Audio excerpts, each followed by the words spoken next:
Hey everybody, Jeremy Pope here, Pope of Loans. I am here again with Brad Borman with eXp Realty. Of course, I handle the loan side, and Brad's the real estate agent. Brad, can you tell us a little bit about yourself again? Sure, appreciate it. Good to be back. Thanks for having me. Yeah, I've been a real estate agent since 2013. Just moved over to eXp last June. And prior to that, retired from the Marine Corps in 2013, and then that's when I picked up and started doing the real estate gig. So Brad, I got a question for you before we get into real estate. Is it more fun to be a real estate agent or a fighter jet pilot? Well, of course, now that I'm a realtor, I'm going to say it's more fun to be a real estate agent. But I can't lie, being a fighter pilot was a great way to go to work every day. So it was pretty awesome. That's cool. That's cool. So we're going to talk today about a debate that has been going on for a long time. Different people have different opinions about this. Are we in a buyer's market? Are we in a seller's market? Are we in a balanced market? Where are we, and what are we experiencing? Brad, you typically deal with sellers, you know, as a real estate agent. I don't as a loan officer. So you want to fill us in on what you think about this market? Yeah, I kind of think it's still a seller's market. The prices are still pretty solid, even with the interest rates going up. You've seen the prices soften a little bit, but still, you know, the home sales are going for roughly right around the asking price, and it seems pretty strong. The days on the market hasn't really increased significantly, although it's gone up some. But overall, I'd still say it's a bit of a seller's market. Okay. Yeah, from my point of view, I'm still seeing it just depends on the part of town.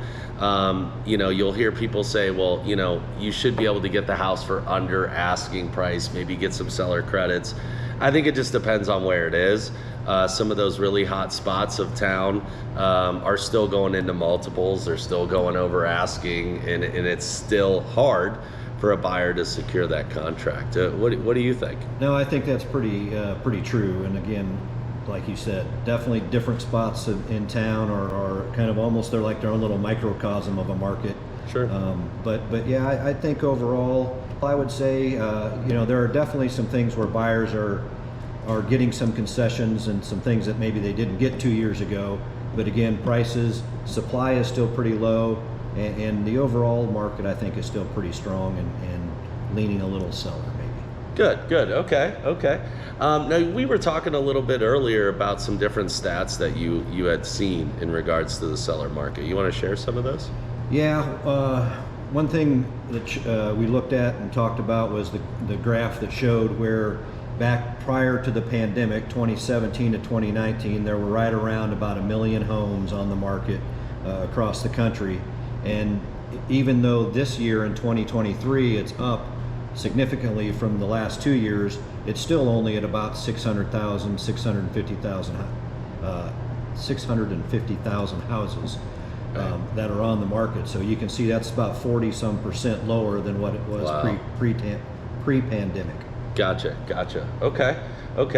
And what I do find is interesting is that I don't think we necessarily have to pick a direction, right? Is it like, by you saying you think it's more of a seller's market, I'm not hearing you say that doesn't mean it's not a buyer's market either, right? No, in all honesty, it's probably a pretty good balanced market right now, because just like what you were saying a little bit ago, there have been some, you know, you're starting to see a little bit more where people can ask for some repairs on inspections. There are some seller concessions, and prices are generally more around the list price compared to a couple of years ago. Sure. When they were almost always above the list price. So it's not a bad time to be a seller or a buyer. Right? I would agree with you there. I always love to show a comparison of what does your money get you, kind of a rent versus buy scenario. So I'd love to walk you guys through that. You know, I'm leaning more towards the buyer's market. I don't think it's a bad time for sellers either. You know, maybe we have found that balance, which I think is good. And it doesn't have to be one way or the other. Agreed. So one thing I want to show here is that what I used is for rent, you know, assuming someone is paying about $2,000 a month in rent. That might be higher, that might be lower than what you're actually paying. But we had to pick a starting point. So when you're looking at rent, if you were paying $2,000 a month rent and you paid roughly $30 a month for some renter's insurance, you're looking at about $2,030 a month going out towards rent. Now you don't have maintenance, you don't have repairs, which is nice. As a renter, you just kind of call the maintenance man. Pick up the phone and call somebody. Yeah. Yep. But the problem with it is that the annual rental increases around the country are about 8% a year. So you can see on this graph that your rent might start at $2,030, but then year 2 higher, year 3, 4, 5, 6, 7, 8, and 9. And we projected this out 9 years because statistics have shown that people are staying in their homes roughly 9 years. It used to be 7, but it's been revised to about 9 years. And this blue graph here is buying, which is going to change a little bit because property taxes are going to go up, but it's much more predictable with your payment when you own a home versus renting. Landlord just wakes up one day and says, I'm raising the rent. The county can also raise your taxes. The homeowner's insurance agent, could the premium could go up for you, but it's not dramatic. It's not dramatic. On average, less than probably what the guy is raising your rent. Absolutely. And there's logic to it, I think. Not just, I want to make some more money as a landlord. So what I used here is I used a home price of $250,000. I used 5% down on a conventional loan, which 5% down on $250,000 is $12,500. So that makes your principal, or that makes your loan amount $237,500. We're going to use $435 a month for property taxes and homeowners insurance. We're also going to build in about $100 a month towards maintenance and repairs, something you don't have to pay as a renter. That comes out to $2,076. So we're right in the ballpark. So basically, $2,000 a month rent should equal about a $250 house with 5% down. Put more money down, those numbers will drop. But I just want to show the power of home ownership and why it generates so much wealth for so many people. Over those 9 years, the cash flow difference, over $76,000, which is amazing.